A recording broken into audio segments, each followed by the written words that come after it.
17 years ago, 60 Minutes first examined the so-called French paradox, which suggested that the French, despite a high-fat diet and high consumption of wine, had a remarkably low incidence of heart disease compared with Americans.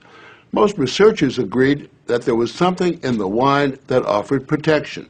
And a few years later, even the highly cautious federal dietary guidelines say that moderate consumption of red wine can be beneficial.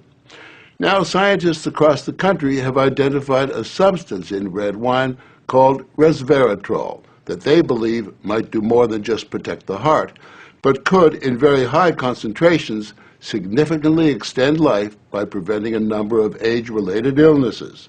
If they're right, we all may soon be taking a pill that could give us an extra decade or two of healthy old age. If the promise holds true, I think this has the chance to change healthcare. Dr. Christoph Westphal says we all may soon be taking a drug that just might beat the clock, a simple pill that could delay the inevitable. Our goal is to prevent and forestall many of the diseases that strike us as we reach 50, 60, and 70, all with one pill. What you're suggesting is that it's some kind of rejuvenation drug that turns a 70-year-old into a 35-year-old. That might be pretty hard to do, but I think if we're on a train heading one direction, we can slow down that train. I think we can slow down these genes that control the aging process.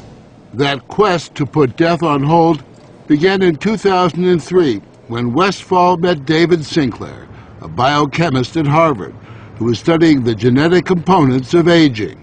5 years ago, I met David, and he had shown that you could extend lifespan in yeast. That's pretty exciting. Now, if you happen to be a yeast, it's very exciting. Yeasts are one thing, human beings are more complicated.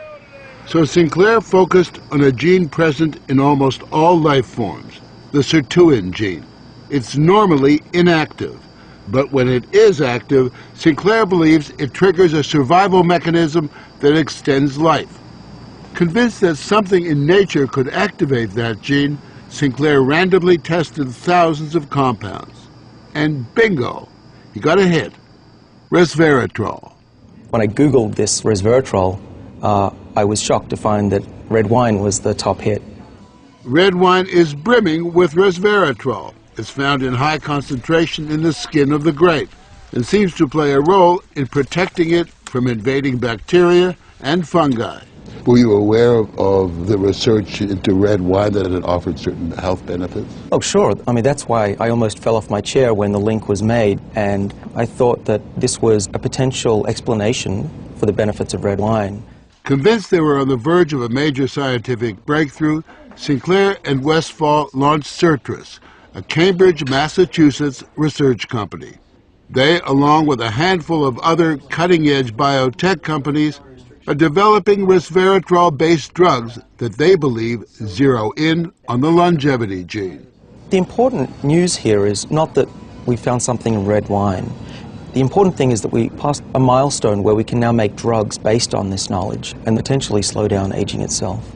Everyone from plastic surgeons to your friendly snake oil salesman have been promising a ticket to eternal youth for some time. So the prospect of a prescription pill based on red wine that could trigger a longevity gene sounds too good to be true. And yet, scientists have actually known for years of one surefire way of doing that. Stay hungry. We have a pill that can mimic many of the effects of calorie restriction or exercise. So one could be very healthy and obese at the same time. Our goal is healthy individuals, ideally via lifestyle, and if that doesn't work, we believe that we'll have a pill that can mimic that. A pill that in effect diets for you. A pill that turns on the survival gene.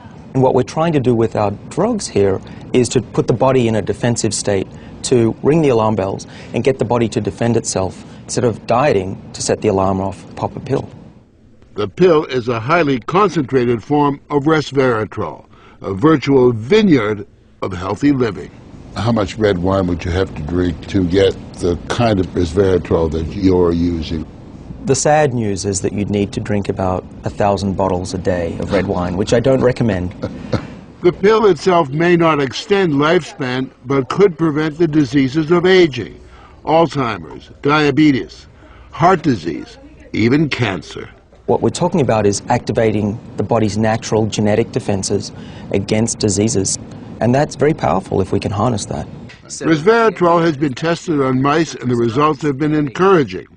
In this test video provided by Certris, both of the mice have been fed a high-fat diet for 12 weeks. But when placed on a treadmill, the mouse on the right ran twice as far.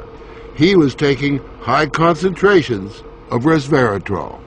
You have fat mice and you have fat mice with resveratrol, and the ones that are on resveratrol, they can run twice as far and they live longer, about 20% longer.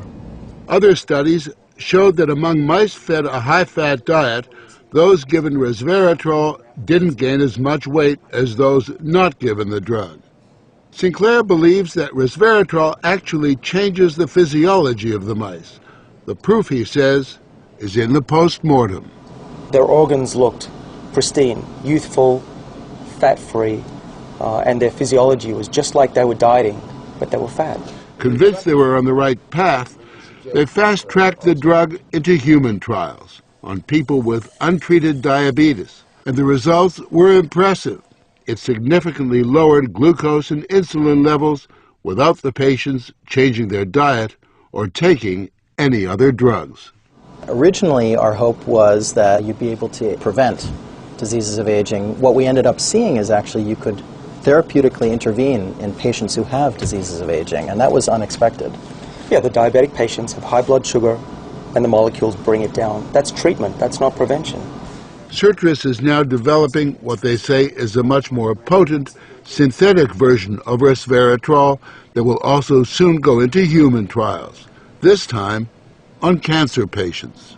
I keep on thinking, you know, what used to seem like it was science fiction, I actually believe the biology is right, and if we're right, this may be the most important thing that we're going to do in our lives.